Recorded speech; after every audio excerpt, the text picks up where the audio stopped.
It's Tuesday the 21st of March and I've just had a risotto, which is my go-to comfort food when I'm feeling a bit And the reason I'm feeling a bit is my knee. Absolute agony.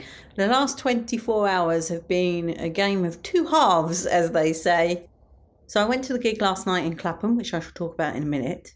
But I didn't use crutches because I've been looking after my knee and icing it and taking painkillers and everything, and it was in not bad shape. I mean, it's never going to be perfect, let's face it. They don't replace them for no reason. But I thought I was okay. And it was all going swimmingly right up to the point I got into bed. And I don't know what I did, but I sort of twisted it or whacked it or something.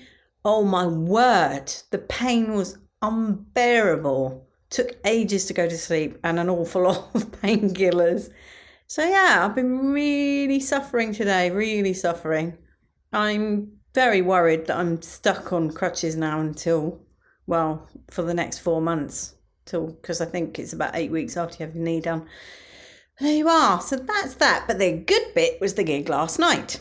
Well, again, actually, the gig was a gig of two halves.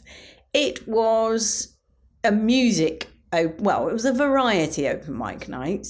So there were other people there. There were two poets, spoken word poetry, whatever you want to call it. And one of them was funny.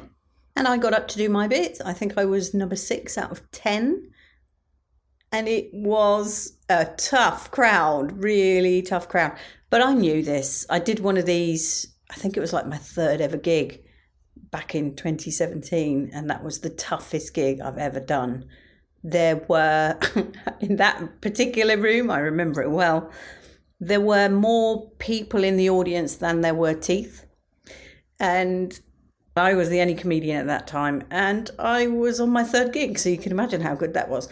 Anyway, last night, really tough crowd, but I pushed on through and I pretended that in my mind that those two were at the gig, like I said a few weeks ago.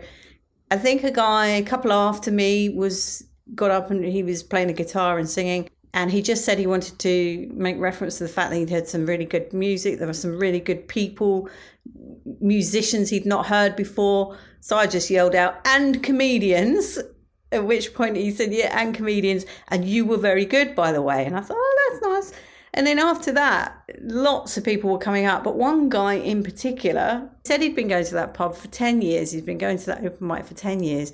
And he's never had a stand-up comedian make him laugh until me. I was so chuffed. And he just said, "Keep going. Just keep it up. You'll do well."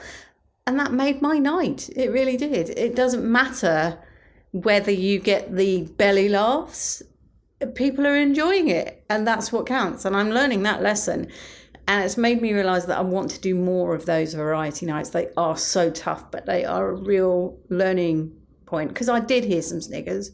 You know, I heard the laughs, very quiet laughs, but I heard the laughs exactly where I'd expect them. So that's all good, all learning.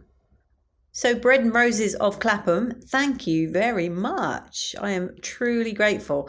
Also, you got a free drink. And because I'm not really drinking at the moment, they don't even charge for soda water and lime. So they gave me a free bag of crisps. What is not to love? Much love and gratitude.